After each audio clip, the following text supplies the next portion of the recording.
Hello अस्सलाम वालेकुम guys, मेरा नाम है लाल मोहम्मद और आप देख रहे हैं एजुफ्लेक्स। आज जैसे कि आप सबको पता है कि STHP Sindh talent and programme IBS Sukkur की जो टेस्ट है इस जो है 15 अक्टूबर को जो है वो कंडक्ट की जा रही है। STHP के हवाले से जो हमारा पहला आज लेक्चर है वो जो है वो अपलोड होगा इंशाल्लाह 27 सितंबर को जो है वो हमारा फर्स्ट लेक्चर ये वाला जो है वो अपलोड होगा। और अभी भी हमारे पास जो है वो 12-15 दिन है, तो इंशाल्लाह हम जो है वो IBS सखर का जो सिलेबस है तो उसमें हम डिफरेंट टॉपिक्स जो है वो कवर करेंगे इंशाल्लाह। तो आज जो है वो हमसे फर्स्ट लेक्चर करने जा रहे हैं, तो हम वो सारे टॉपिक्स सारे बेसिक्स जो है वो कवर करेंगे जो हमें IBS सखर के जो है वो टेस्ट के हवाले से सिलेबस दिया गया है। तो चलिए स्टार्ट करते हैं आज हमारा पहला लेक्चर। तो फर्स्ट हमारा लेक्चर है direct and indirect variation. Direct और इनडायरेक्ट वेरिएशन में जो सबसे पहले हम डिस्कस कर रहे हैं वो है रेशो। रेशो जो है वो हम कहते हैं किसी भी दो क्वांटिटीज का कंपैरिजन। दो क्वांटिटीज के कंपैरिजन को जो है वो हम कहते हैं रेशो।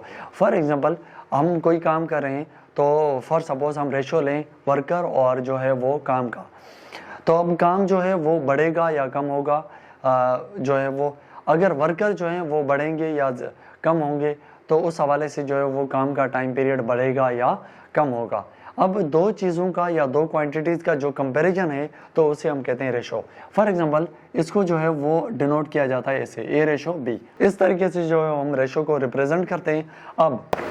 अब ये जो हमारा फर्स्ट टर्म है इसे हम कहते हैं एंटीसीडेंट, और सेकेंड जो टर्म है हमारे पास ये वाला, इसको जो है वो हम कहते हैं कॉन्सिक्वेंट। ये आपको पता होना चाहिए कि रेशो के अंदर जो है वो दो क्वांटिटीज होंगी। फर्स्ट क्वांटिटी हमारे पास जो है उसे हम कहते हैं एंटीसीडेंट और सेकंड जो हमारे पास क्वांटिटी है उसको हम कहते हैं कॉन्सिक्वेंट। अब इसमें एक और इम्पोर्टेंट बात याद रखिएगा कि इसका जो ऑर्डर है, इसका रेशो का जो ऑर्डर है वो भी बहुत इंपॉर्टेंट है। कैसे, फॉर सपोज हम A/B लें और B/A लें। अब ये जो है ये इक्वल आपस में नहीं होंगे, वो आपस में इक्वल नहीं होंगे। A/B और B/A ये तब इक्वल हो सकते हैं अगर A और B जो है वो इक्वल हो, तभी जो है वो AB और BA जो है वो इक्वल हो सकते हैं, वरना ये इनका जो ऑर्डर है वो भी इम्पोर्टेंट है क्योंकि A/B और B/A जो है वो आपस में इक्वल नहीं होते। ओके, देन जो है वो हमारे पास आ जाता है कि रेशो का कोई भी हमारे पास यूनिट नहीं होगा। रेशो का जो है वो कोई भी यूनिट नहीं होता। ओके, नो यूनिट, इसका कोई भी यूनिट नहीं होता। ये चीज़ें आपको याद रखनी पड़ेंगी। और उसके बाद जो है वो फॉर सपोज हमारे पास देन आप ये याद रखिएगा कि जैसे कि A/B, तो इसको जो है वो हम ऐसे भी लिख सकते हैं A/B। इस तरीके से जो है वो इसको हम शो करते हैं। ये भी इम्पोर्टेंट है रेशो के अंदर। रेशो का मतलब है कंपैरिजन। दो चीज़ों का कंपैरिजन जो है वो हम तब कर सकते हैं जब हमारे पास जो है वो सेम यूनिट हो, दोनों क्वांटिटीज़ का जो है वो सेम यूनिट हो। अगर सेम यूनिट नहीं होगा तो उसका हम रेशो नहीं निकाल सकते। अब देखिए फॉर सपोज यहाँ पे आप लिखें कि इसका रेशो का जो है वो unit should be same. Unit of both quantities should be same. दोनों क्वांटिटी का जो यूनिट है वो सेम होना चाहिए। ओके, तो रेशो में ये चीज़ें 1-2-3 चीज़ें हैं वो आप याद रखें। जैसे कि हम रेशो को जो है वो इस तरीके से लिखते हैं। फर्स्ट जो हमारे पास टर्म होगी उसे हम कहते हैं एंटीसीडेंट। फर्स्ट टर्म जो है उसे हम कहते हैं एंटीसीडेंट और सेकंड जो हमारे पास है उसे हम कहते हैं कॉन्सिक्वेंट। उसके बाद रेशो का जो ऑर्डर है वो भी हमारे पास इंपॉर्टेंट होगा। Order of ratio is important. इसका जो ऑर्डर है वो भी हमारे पास इम्पॉर्टेंट है क्योंकि A/B और B/A जो है वो इम्पॉर्टेंट है। ये अलग चीज़ है, ये अलग चीज़ है। ओके, तो ये जो है वो इक्वल नहीं होंगे। ये इक्वल तब हो सकते हैं जब इफ A=B हो।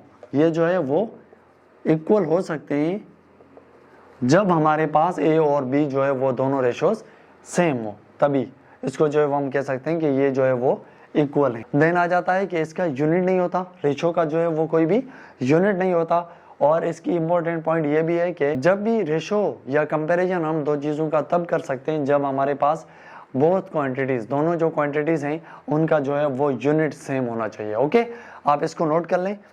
हम बढ़ते हैं इसकी कुछ क्वेश्चंस की तरफ। अब कुछ जो है वो रेशो पे जो है वो क्वेश्चंस हम कर लेते हैं। सिंप्लीफाई करना पड़ता है इनको, कुछ ऐसे क्वेश्चन आ जाते हैं कि इनको जो है वो सिंप्लीफाई करें। अब देखें 10 ml और 1000 ml। अब यहाँ पे हमने ये चीज़ डिस्कस की थी कि यूनिट जो है वो दोनों का सेम होना चाहिए, दोनों क्वांटिटीज़ का यूनिट जो है वो मस्ट बी सेम। तो यहाँ पे देख लें 10 ml और यहाँ पे ml है, ठीक है, तो ये दोनों का यूनिट सेम है, तो इसको हम सिंप्लीफाई कर देते हैं। फॉर सपोज एक जीरो हमने कैंसिल किया तो 1:100। ओके, ये भी ml में और ये भी ml में, ये जो इसका सिंप्लीफाइड फॉर्म होगा। ओके, देन जो है हम आ जाते हैं kg और ग्राम। अब हमारे पास यहाँ पे ये यूनिट जो है वो kg में और ये यूनिट जो है वो ग्राम में। अब ये आपस में जो है वो सिंप्लीफाइड नहीं हो सकते। इनका जो है वो सिंप्लीफाइड करने के लिए या इनकी सिंप्लीफाइड फॉर्म में लाने के लिए जो है वो हमें इन दोनों का यूनिट सेम करना पड़ेगा। या तो आप इसको सेम करें या तो आप इसको सेम करें। अब हम क्या करते हैं, इसको जो है वो हम सेम कर लेते हैं टू, ये जो ग्राम में है तो इसको भी हम ग्राम में कर लेते हैं। हमें पता है कि 1 kg इक्वल्स टू 1000 ग्राम। तो जब 1.8 को जो है वो हम मल्टीप्लाई करेंगे 1000 से, तो 8 × 0 0, 8 × 0 0, 8 × 0 0 और 8 × 1 8। अब पॉइंट जो है वो कहाँ पे, पॉइंट जो है वो है एक टर्म के बाद, तो आप लिख लें एक टर्म के बाद। ओके, अब हमारे पास आ गया सिंप्लीफाई फॉर्म में, ये भी ग्राम में और यहाँ पे हमारे पास ग्राम में। अब दोनों जो है वो ग्राम में आ गए। अब इसको जो है वो हम इजीली सॉल्व कर सकते हैं। कैसे? इसको 2 का टेबल 1 टाइम 1 ग्राम और यहाँ पे जो है वो 4 टाइम, तो 400:1। ओके, इस तरीके से ये भी जो है वो इस तरीके से सॉल्व होगा। 15 मीटर और जो है वो अगेन हमारे पास है 1.5 किलोमीटर्स। अब ये जो है ये मीटर में और ये हमारे पास किलोमीटर में, तो ये इनका जो है वो पहले आप यूनिट सेम करना और देन इसको जो है वो सिंप्लीफाई करना। ओके, ये जो एक प्रैक्टिस क्वेश्चन है इसको आप खुद ही सॉल्व करना। चलते हैं अगले क्वेश्चंस की तरफ। देन जो है वो हमारे पास नेक्स्ट टॉपिक आ जाता है रेशो के बाद प्रोपोर्शन। प्रोपोर्शन जो है वो हम कहते हैं comparison of two ratios. Ratio में हम क्या कहते हैं, रेशोज को जो है वो हमने डिस्कस किया कि रेशो हम कहते हैं कंपैरिजन ऑफ टू क्वांटिटीज। अब प्रोपोर्शन जो है वो comparison of two ratios, comparison of two ratios, उसको जो है वो हम कहते हैं प्रोपोर्शन। वो कहते हैं हम कंपैरिजन ऑफ, इसको जो है वो हम कहते हैं comparison of two ratios, comparison of two ratios. Okay, for suppose एक रेशो है हमारे पास A:B, इसको जो है वो हम 4 डॉट से शो करते हैं C:D, इस तरीके से।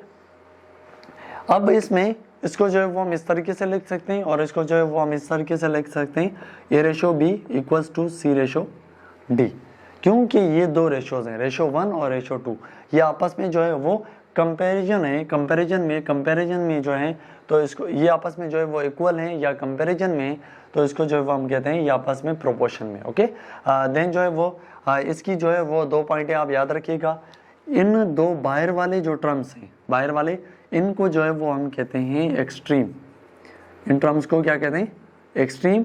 और ये जो हमारे पास अंदर वाले 2 टर्म्स हैं इसको हम कहते हैं मीन, इसको हम कहते हैं मीन। बाहर वाले 2 टर्म्स को हम कहते हैं एक्सट्रीम और ये हमारे पास है मीन। ओके, अब प्रोपोर्शन में जो हमारे पास टोटली 4 टर्म्स हैं, 1 2 3 4। अब क्वेश्चन जो है वो अक्सर इस तरीके से आते हैं कि find third proportion, find third proportion और फाइंड फोर्थ प्रोपोर्शन। अब ये 2 वैल्यूज जो है वो गिवन होगी या ये 2 और ये गिवन होगी, आपको जो है वो थर्ड वैल्यू या थर्ड प्रोपोर्शन जो है ये फाइंड करना पड़ेगा। और कुछ क्वेश्चन में जो है वो आपको फोर्थ प्रोपोर्शन भी फाइंड करना पड़ेगा। तो इस तरीके से जो है वो क्वेश्चन इसमें आते रहते हैं। ओके, तो इनको सॉल्व करने का सबसे आसान तरीका आप क्या करते हैं, यहाँ पे A:B, तो आप इसको लिख लें A/B इक्वल्स टू C:D। इस तरीके से अब कोई वैल्यू है तो आप इसको क्रॉस वगैरह करके सॉल्व कर सकते हैं इजीली। फॉर सपोज हमारे पास एक क्वेश्चन है x/4 इक्वल्स टू 3/3x। तो हमें यहाँ पे फाइंड करनी है वैल्यू x की जो है वो हमें वैल्यू यहाँ पे फाइंड करनी है। तो हम क्या करेंगे, इसको जो है वह फाइंड कर सकते हैं इस तरीके से, ये हमारे पास दोनों एक्सट्रीम है और ये दोनों हमारे पास मीन है। तो अब एक्सट्रीम को आपस में मल्टीप्लाई करें और मीन को जो है वो आपस में मल्टीप्लाई करें। अब x इंटू 3x ये हमारे पास हो जाएगा 3x² इक्वल्स टू 4 इंटू 3 ये हमारे पास हो जाएगा 12। अब ये मल्टीप्लाई उधर जाएगा तो हमारे पास अगेन यहाँ पे 12/3, 3 का टेबल 1 टाइम, इसको 4 टाइम, तो x² इज इक्वल टू 4। अब यहाँ पे स्क्वायर है तो स्क्वायर खत्म करने के लिए हम क्या करते हैं, यूज करते हैं रेडिकल ऑन बोथ साइड्स। तो 2 में रूट खत्म और 4 का जो रेडिकल होगा वो होगा 2। तो यहाँ पे x की वैल्यू जो है वो हमारे पास क्या आ गई 4। ओके, ये भी कर सकते हैं और इसको जो है वो हम इस तरीके से कर सकते हैं कि x/4 equals to 3/3x। Okay, अब 3 में कैंसिल, ये डिवाइड है और इस साइड जाएगा तो मल्टीप्लाई, x इंटू x² ये डिवाइड है और इस तरफ गया तो मल्टीप्लाई, तो यहाँ पे 1 बचेगा। तो 4 इंटू 1 4, स्क्वायर खत्म करने के लिए रूट, और x का जो रूट होगा वो होगा एक स्क्वायर से जो है वो रूट कैंसिल करें और x की वैल्यू जो आएगी 4 का जो रूट होगा वो होगा 2। ओके, इस तरीके से जो है वो आप इस प्रोपोर्शन के जो है वो क्वेश्चन सॉल्व कर सकते हैं। अब बढ़ते हैं आगे, जो हमारे पास क्वेश्चंस हैं प्रोपोर्शंस के। यहाँ पे जो है गिवन है कि find the third proportion. Third proportion जो है हमें फाइंड करना है। फॉर सपोज यहाँ पे देखें फर्स्ट जो क्वेश्चन है हमारे पास 5, 10 और हमारे पास है यहाँ पे 8। तो हमें थर्ड प्रोपोर्शन जो है वो फाइंड करना है। तो हम इसको जो है वो हम ऐसे लिख सकते हैं 5/10 और फर्स्ट, सेकंड और थर्ड हमें फाइंड करना है। तो सपोज कर लेते हैं x और हमारे पास रेशो 8 इस तरीके से।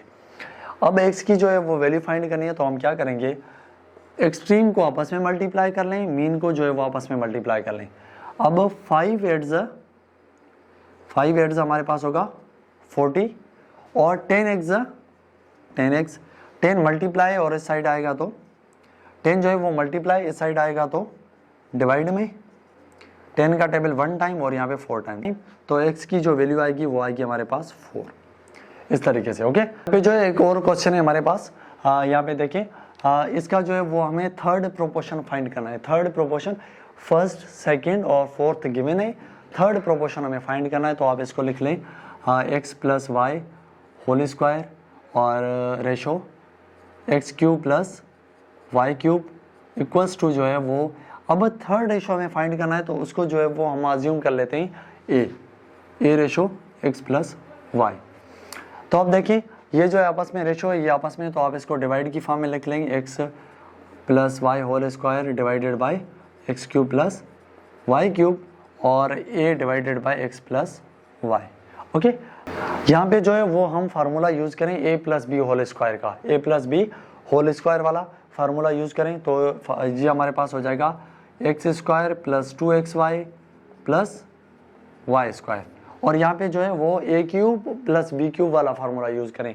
फार्मूला जो है हमारे पास होगा x + y और यहाँ पे प्लस है तो हम यहाँ पे लिखेंगे x² - xy + y²। अब ये वैल्यू हमारे पास डिवाइड है तो इस तरफ आएगी तो मल्टीप्लाई में और इक्वल्स टू a। ओके, अब ये वैल्यू जो है वो सेम है तो हम इसको कैंसिल आउट कर लेते हैं और a की जो हमारे पास वैल्यू बचेगी वो बचेगी x² + 2xy + y² और यहाँ पे हमारे पास x² - xy + y²। ओके, ये जो है हमारे पास थर्ड प्रोपोर्शन होगा। ओके, चलते हैं आगे। अब जो है हमारे पास आगे फाइंड करना है हमें फोर्थ प्रोपोर्शन। थर्ड के 2 क्वेश्चन किया, अब फोर्थ देख लें फोर्थ कैसे होगा। फोर्थ प्रोपोर्शन कैसे फाइंड करेंगे, देखिए अब ये हमारे पास एक फर्स्ट टर्म है, देन सेकेंड टर्म और इक्वल्स टू 2। फोर्थ टर्म हमें, फोर्थ प्रोपोर्शन हमें फाइंड करना है तो उसको हम सपोज कर लेंगे x के। ओके, अब जो है आप एक्सट्रीम को आपस में मल्टीप्लाई कर लें और मीन को जो है आपस में मल्टीप्लाई कर लें तो 12 × x तो ये होगा 12x × 30 × 2 ये होगा हमारे पास 60।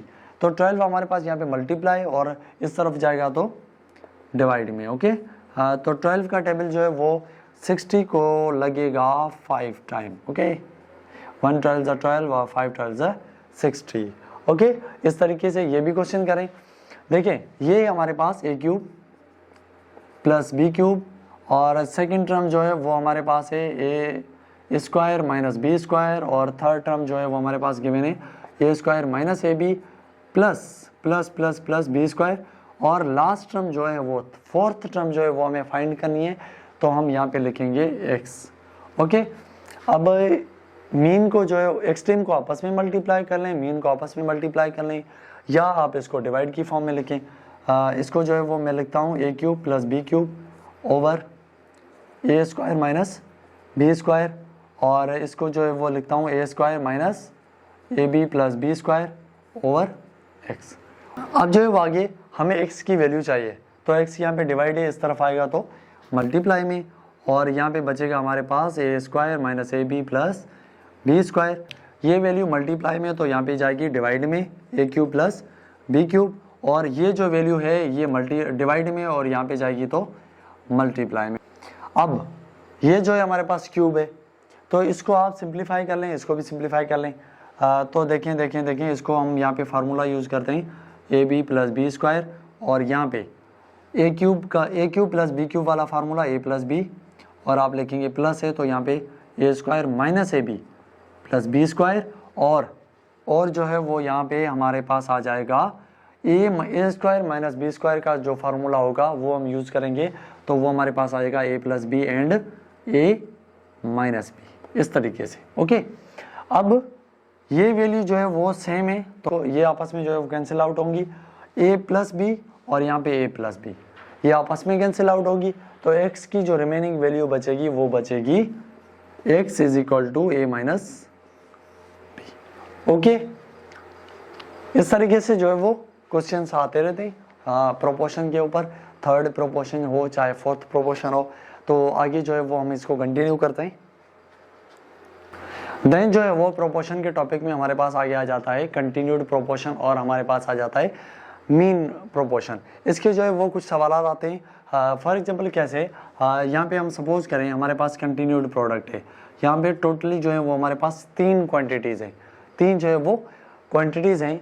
तो इस कंटिन्यूड के अंदर हम क्या करते हैं, कंटिन्यूड के अंदर हम ऐसे लिखते हैं इसको कि ए रेशो बी, सपोज ए रेशो बी है और हमारे पास देन है बी रेशो सी। ओके, इस तरीके से इस फॉर्म को जो है वो हम कहते हैं कंटिन्यूड प्रोपोर्शन। कंटिन्यूड प्रोपोर्शन क्योंकि बी जो है वो हमारे पास इसमें भी गिवन है और इस रेशो में भी गिवन है, जो है वो सेम वैल्यूज हैं। तो हम क्या करते हैं, इसको कुछ इस तरीके से लिखते हैं ए, अब ये जो सेंटर वाली वैल्यू है, सेंटर वाली ये वाली बी, तो इसको हम कुछ इस तरीके से लिखते हैं B equals to B ratio C. इसी फॉर्म को जो है वो हम कहते हैं कंटिन्यूड प्रोपोर्शन। ओके, और देन हमारे पास आ जाता है मीन। मीन में जो है वो हम क्या करते हैं, अक्सर जो है वो हमारे पास जो है वो दो जो है वो क्वांटिटीज दी जाती हैं प्रोपोर्शन के अंदर। तो हम क्या करते हैं, फॉर सपोज हमें जो है वो गिवन है एक्स एंड वाई जो है वो गिवन है, तो हम क्या करते हैं, हम एक्स और रेशो, अब मीन की जो वैल्यूज हैं वो दोनों जो है वो हम सपोज करेंगे, वो जो है वो कुछ भी हम सपोज करेंगे। ओके, तो यहाँ पे एक्स है तो सपोज कर लेता हूँ मैं ए। अब ये जो सेकंड टर्म सपोज कर रहे हैं, तो थर्ड टर्म जो है वो भी हमारे पास सेम टर्म होगी। ये जो दोनों जो है वो मीन की जो दोनों टर्म है उनको जो है वो हम सपोज करेंगे और इसको जो है वो सेम सपोज करेंगे। क्या सपोज करेंगे, सेम। ओके, और देन जो है वो हमारे पास आ जाता है वाई। तो ऐसी जो है वो फॉर्म को हम क्या कहते हैं, मीन प्रोपोर्शन। ओके, तो यहाँ पे जो है वो कुछ एक दो सवालात कर लेते हैं, जैसे कि यहाँ पे जो है वो कुछ क्वेश्चंस हमारे पास गिवन है, जैसे कि यहाँ पे जो है वो एक वैल्यू है 45x और जो है वो 5।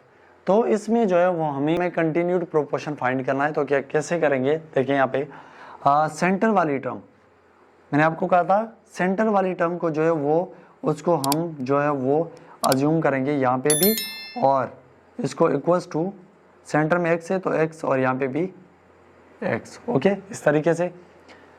अब यहाँ पे जो सेंटर वाली टर्म गिवन होगी वो हम इस साइड भी लिखेंगे, इस साइड भी लिखेंगे। ओके, देन जो है वो मीन को आपस में मल्टीप्लाई कर लें और एक्सट्रीम को जो है वो हम आपस में मल्टीप्लाई करेंगे। 45 इंटू 5 और x into X X square. अब 5 5 ज़ा 25 और 5 4 ज़ा 20 20 और 22 जो है वो हमारे पास हो जाएगा 25 225। अब स्क्वायर ख़त्म करने के लिए हम यहाँ पे रूट देंगे x की वैल्यू, स्क्वायर जो है वो x में कैंसिल और यहाँ जो है वो 225 जो है वो रूट होगा हमारे पास 15 का, जो है वो x की वैल्यू होगी हमारे पास 15। इस तरीके से इसको भी आप सॉल्व करें। कंटिन्यूड जो है वो प्रोपोर्शन फाइंड करना है कैसे। अब 12 तो मैं यहाँ पे लिख लेता हूँ 12 और सेंटर वाली टर्म हमारे पास x माइनस 6। सेंटर वाली टर्म आपने इस साइड भी लिखनी है, आपने उस साइड भी लिखनी है। 3x माइनस 6 और रेशो हमारे पास 27। ओके, अब क्या करें, आप इसको आपस में मल्टीप्लाई कर लें, इनको आपस में मल्टीप्लाई कर लें। 12 को जो है वो मल्टीप्लाई करते हैं 27 से और अब इसको जो है वो आपस में मल्टीप्लाई कर लें 3x माइनस 6 और यहाँ पे 3x माइनस 6। ओके, अब इनको जो है वो आपस में मल्टीप्लाई करें। देखिए 12 7 ज़ा हमारे पास हो जाएगा 84, 12 7 ज़ा 84 और 8 यहाँ पे 12 2 ज़ा 24 और 24 और 8 हमारे पास हो जाएंगे 32। ये हो जाएगा हमारा 324 और यहाँ पे ये दोनों वैल्यूज़ जो है वो सेम है, तो मैं इसको लिख सकता हूँ 3x माइनस 6 के ऊपर होल स्क्वायर। ओके, अब होल स्क्वायर को जो है वो ख़त्म करने के लिए हम यहाँ पे यूज़ करेंगे रूट ऑन बोथ साइड्स। तो स्क्वायर में रूट ख़त्म और 324 का जो रूट होगा वो रूट होगा हमारे पास जो है वो 18। 324 का जो रूट होगा वो होगा 18। ओके, तो 3x माइनस 6। अब ये माइनस से इस साइड आएगा तो प्लस में 3x, 3 मल्टीप्लाई और इस साइड 18 और 6 जो है वो हमारे पास हो जाएंगे 24। ये मल्टीप्लाई में और यहाँ पे जाएगा तो डिवाइड में। 3 का टेबल 1 टाइम और यहाँ पे 3 का टेबल जो लगेगा वो लगेगा 8 टाइम। तो x की जो वैल्यू होगी वो होगी 8। ओके, इस तरीके से जो है वो आप कंटिन्यूड प्रोपोर्शन जो है वो फाइंड कर सकते हैं। ओके, अब कुछ क्वेश्चन जो है वो मीन प्रोपोर्शन पे देख लेते हैं। यहाँ पे जो है वो 2 क्वेश्चन हमारे पास गिवन है जिसमें जो है हमें फाइंड करना है मीन प्रोपोर्शन। हमें फाइंड करना है मीन प्रोपोर्शन। तो हमने क्या पढ़ा था कि x y 2 वैल्यूज़ हमारे पास गिवन होंगी और उनकी जो मीन्स हैं वो हमें जो है वो अज्यूम करने पड़ेंगे। ओके, तो आप इसके यहाँ पे देखें हमारे पास 2 वैल्यूज़ गिवन है 8 और 18। अब 8 और 18 दोनों जो है वो हमारे पास एक्सट्रीम है, तो इनको मीन जो है वो हमें अज्यूम करने होंगे। फॉर सपोज मैं अज्यूम कर लेता हूँ x, तो x और हमारे पास देन अगेन 18। अब यहाँ पे 8 और 18 को आपस में मल्टीप्लाई करें और मीन को जो है वो आपस में मल्टीप्लाई करें। तो यहाँ पे 18 और 8 को मल्टीप्लाई कर लेते हैं और x into X X square. अब यहाँ पे 8 8 ज़ा 64, 4 यहाँ पे 6, 1 8 ज़ा 8 और यहाँ पे जो है 6, 8 और 6 जो है हमारे पास हो जाएगा 14, तो एक्स स्क्वायर। अब स्क्वायर को स्क्वायर जो है वो ख़त्म करने के लिए हम यहाँ पे यूज़ करते हैं रूट, अंडर रूट। तो स्क्वायर जो है वो रूट से ख़त्म, स्क्वायर रूट से ख़त्म और यहाँ पे जो है वो x की वैल्यू होगी 144 जो है वो रूट होता है हमारे पास 12 का। ओके, तो यहाँ पे जो है वो x की वैल्यू होगी 2। यहाँ पे जो है वो मीन प्रोपोर्शन होगा हमारे पास 12। तो इसको हम ऐसे लिख सकते हैं 8 12 और हमारे पास 8। इस तरीके से जो है वो हमारे पास वैल्यू आएगी। ओके, नेक्स्ट हम यहाँ पे देख लेते हैं। हमारे पास एक वैल्यू गिवन है। देखिए यहाँ पे ये जो है वो एक्सट्रीम वैल्यूज़ हैं, मीन जो है वो हमें अज्यूम करनी होंगी।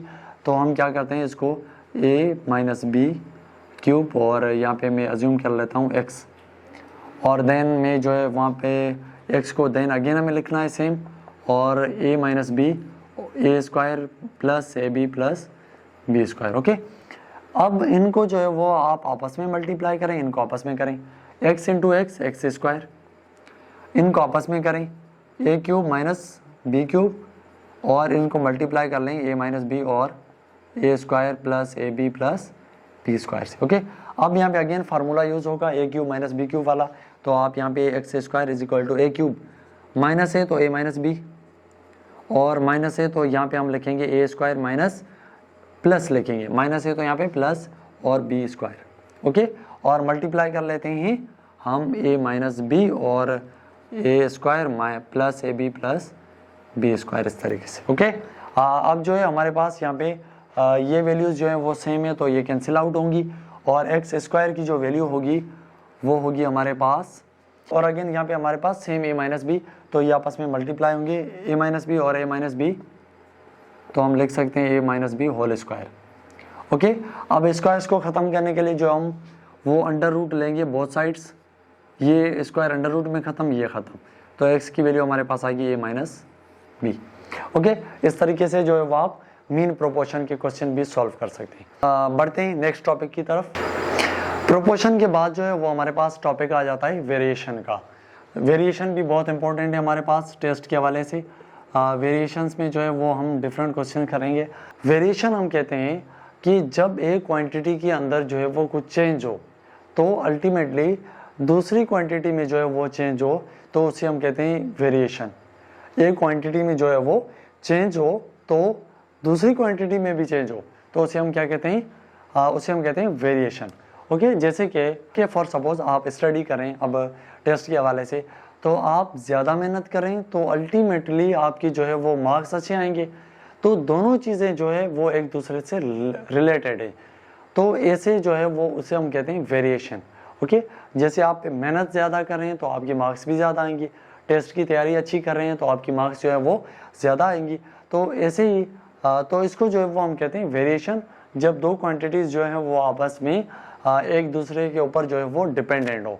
अब डिपेंडेंट में जो है वो हमारे पास दो चीज़ें हो सकती हैं, जैसे कि आपने ज़्यादा मेहनत की, आपकी ज़्यादा मार्क्स आई, एक चीज़ आपने बढ़ाई, आपने मेहनत करना बढ़ाई तो आपकी जो मार्क्स जो है वो भी बढ़ी, तो इसे हम कहते हैं डायरेक्ट वेरिएशन। इसे हम क्या कहते हैं, डायरेक्ट वेरिएशन, कि एक क्वांटिटी बढ़े तो दूसरी भी बढ़े। अब अगर जो है वो आपने मेहनत करना छोड़ दी, कम कर दी, तो आपकी मार्क्स भी कम आएंगी। अब एक क्वांटिटी जो है वो इनकी डिक्रीज हुई तो दूसरी अल्टीमेटली डिक्रीज होगी, तो जो है इसे जो है वो हम कहते हैं डायरेक्ट। एक क्वांटिटी बढ़े तो दूसरी भी बढ़े, एक क्वांटिटी कम हो तो दूसरी भी कम हो, तो इसे हम कहते हैं डायरेक्ट वेरिएशन। इसे हम क्या कहते हैं, डायरेक्ट वेरिएशन, डायरेक्ट वेरिएशन।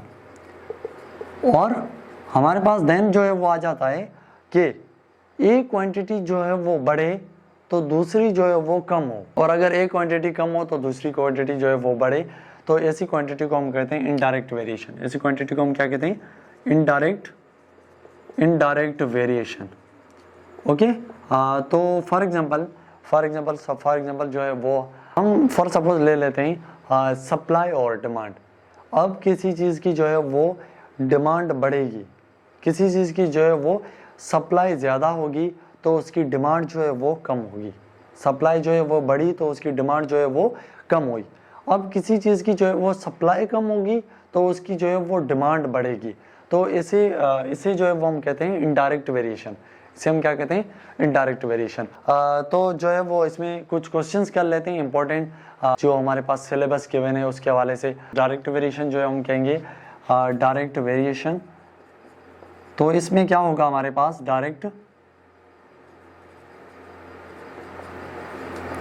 तो इसमें जो है वो हम फॉर सपोज x जो है वो डायरेक्ट है y के, x जो है वो डायरेक्ट है हमारे पास y के, तो इसको कहेंगे x जो है वो डायरेक्ट वेरिएशन है y के। अगर एक चीज़ ये बढ़ेगी तो ये भी बढ़ेगा, ये चीज़ कम होगी तो ये भी क्वांटिटी कम होगी। इस तरीके से जब हम प्रोपोर्शनल साइन को ख़त्म करेंगे तो यहाँ पे हम यूज़ करेंगे k और यहाँ पे यूज़ करेंगे y। k जो है वो हम कहते हैं कांस्टेंट, ये k जो है वो हमारे पास आए एक कांस्टेंट, k जो है वो कांस्टेंट होगा।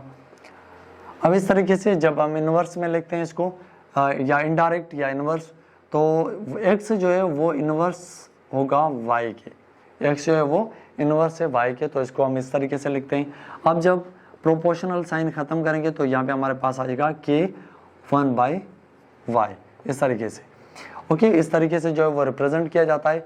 कुछ क्वेश्चंस जो है वो हम इस पे करते हैं ताकि जो है वो आपको कॉन्सेप्ट इसका क्लियर हो। वो हमारे पास वेरिएशन से रिलेटेड जो है वो कुछ क्वेश्चंस है, देखिए यहाँ पे फर्स्ट है हमारे पास, if y is directly proportion to x, अगर y जो है वो डायरेक्टली प्रोपोर्शन जो है वो x के, y जो है वो डायरेक्टली प्रोपोर्शन है x के, देन y की वैल्यू हमारे पास गिवन है 12 और x की वैल्यू हमारे पास गिवन है 4। देन हमें क्या करना है, फाइंड क्या करना है, इक्वेशन कनेक्टिंग एक्स वाई, कोई ऐसी इक्वेशन जो इन दोनों को कनेक्ट करे, वो इक्वेशन फाइंड करनी है और y की वैल्यू हमें फाइंड करनी है। अगर x हमें जो है वो 5 गिवन हो तो क्या करेंगे हम, देखिए जब हम इसको प्रोपोर्शनल साइन खत्म करेंगे तो हम यहाँ पे यूज करेंगे k। हम क्या यूज करेंगे, k। अब ये जो है वो एक इक्वेशन है जो x और y को जो है वो आपस में कनेक्ट करती। देन हमारा सेकंड जो पार्ट है, find the value of y की हमें वैल्यू फाइंड करनी है। अगर x 5 हो तो y की वैल्यू हमें फाइंड करनी है और x की वैल्यू 5 गिवन है, तो हम यहाँ पे रखेंगे x की वैल्यू 5, लेकिन k की जो वैल्यू है वो हमारे पास नहीं है। तो हम क्या करेंगे, पहले हम k की वैल्यू निकाल लें यहाँ से। तो इक्वेशन है हमारे पास y is equal to kx।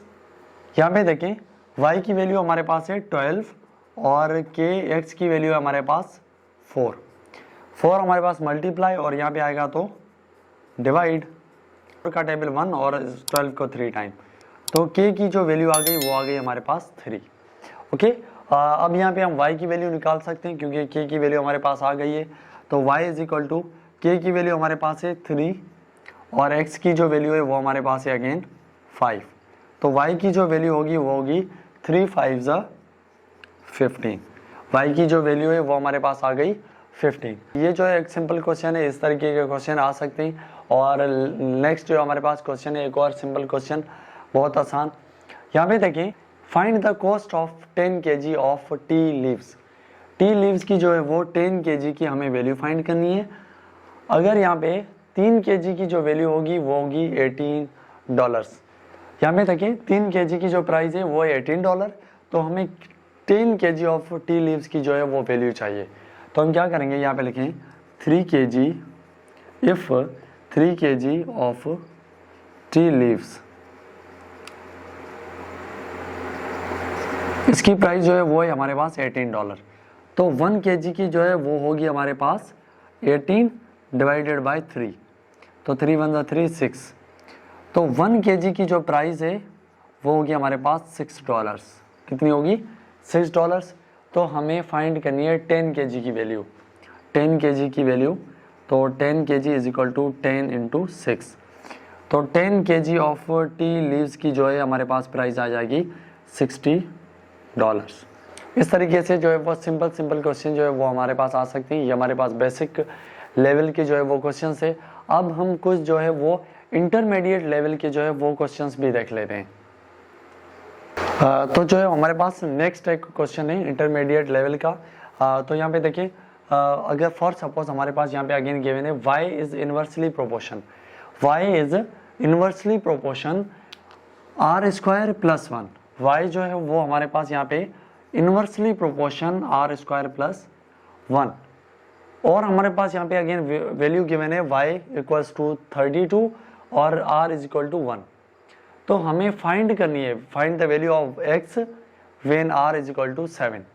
तो हम क्या करेंगे, यहाँ पे देखें, पहले ये आप साइन को ख़त्म करें k, यहाँ पे जो है वो प्रोपोर्शनल साइन को ख़त्म करें तो आ जाएगा k r स्क्वायर प्लस 1। अब यहाँ पे जो है वो हमें वैल्यू फाइंड करनी है y की। अगर हमारे पास r 7 हो, r की वैल्यू यहाँ पे पुट करेंगे, लेकिन k की वैल्यू हमारे पास नहीं है। तो हम क्या करते हैं, पहले k की वैल्यू फाइंड कर लें। तो यहाँ पे देखें, यहाँ पे y की वैल्यू हमारे पास है 32 equals to k over r की वैल्यू हमारे पास गिवन है 1 का स्क्वायर और 1 32, यहाँ पे 32 के 1 का स्क्वायर होगा 1 और 1 प्लस 1 2 जो है वो डिवाइड है, इस साइड आएगा 2 जो है वो हमारे पास डिवाइड है और यहाँ आएगा तो मल्टीप्लाई। तो k की वैल्यू हमारे पास आ जाएगी 64, k की वैल्यू आएगी हमारे पास 64।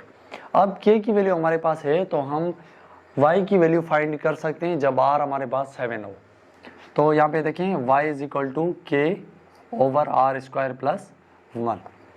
तो y is equal to k की वैल्यू हमारे पास 64, r की वैल्यू हमारे पास 7 प्लस 1। तो 64 7 का स्क्वायर होगा 49 प्लस 1, तो ये हो जाएगा हमारे पास 50। अब यहाँ पे टेबल लगा लें, को 2 का टेबल लग रहा है यहाँ पे 32 टाइम्स और यहाँ पे 25 टाइम्स। तो y की जो वैल्यू आएगी वो आएगी 32/25। इस तरीके से जो है वो हम वैल्यू फाइंड कर सकते हैं। प्रोपोर्शन में इस तरीके से जो है वो क्वेश्चन आ सकते हैं। अब जो है वो हमारे पास यहाँ पे आप r की वैल्यू फाइंड कर सकते हैं अगर हमारे पास x के y गिवन हो, और यहाँ पे जो है वो k की वैल्यू हमने फाइंड की जब हमारे पास y और r गिवन थे। एक जो है वो इंट्रोडक्शन था कि क्वेश्चंस जो है वो इस तरीके से आपको करने हैं। ये इस तरीके से जो है वो क्वेश्चंस आ सकते हैं टेस्ट के अंदर, इजी सिंपल। तो आप जो है वो टोटली जो है वो प्रैक्टिस करें, रेशो, प्रोपोर्शन और हमारे पास वेरिएशन है, डायरेक्ट इनडायरेक्ट, तो इसकी जो है वो आप प्रैक्टिस करें। नेक्स्ट जो है हमारे पास ट्रिग्नोमेट्री या जो है हमारे पास सेट्स फंक्शन, तो उस पर भी हम इंशाल्लाह लेक्चर्स कंडक्ट करेंगे। अलजेब्रा हो गई इस तरीके से। अब जो टेस्ट के हवाले से जो है वो जिन को तैयारी करनी है, STHP इस जो है वो 15 अक्टूबर को टेस्ट होगी, तो जिनको भी टेस्ट करनी है वो हमें कमेंट में बता दें, ताकि उसके हवाले से जो है वो हम जो है वो ज़्यादा से ज़्यादा क्वेश्चन जो है वो आपको सॉल्व करें। तो मैं आपको जो है वो एक शीट प्रोवाइड कर दूंगा, वर्कशीट, जिसमें जो है वो IBS अखर की जो टेस्ट से रिलेटेड क्वेश्चंस हैं, किस टाइप के जो है वो क्वेश्चंस आते हैं टेस्ट, वो जो है वो मैं आपको वर्कशीट दे दूंगा, उसमें प्रैक्टिस करना। वीडियो को जो है वो भी पूरा देखें, समझें। कोई कन्फ्यूजन हो तो कमेंट्स करके बता दें। अगर आप चैनल पर नए हैं तो सब्सक्राइब कर दें और अपने दोस्तों को भी शेयर कर दें जो भी STHP की तैयारी कर रहे हैं इस साल। तो इंशाल्लाह नेक्स्ट वीडियो के अंदर मुलाकात होगी। तब तक के लिए इजाज़त दीजिएगा। अल्लाह हाफिज़।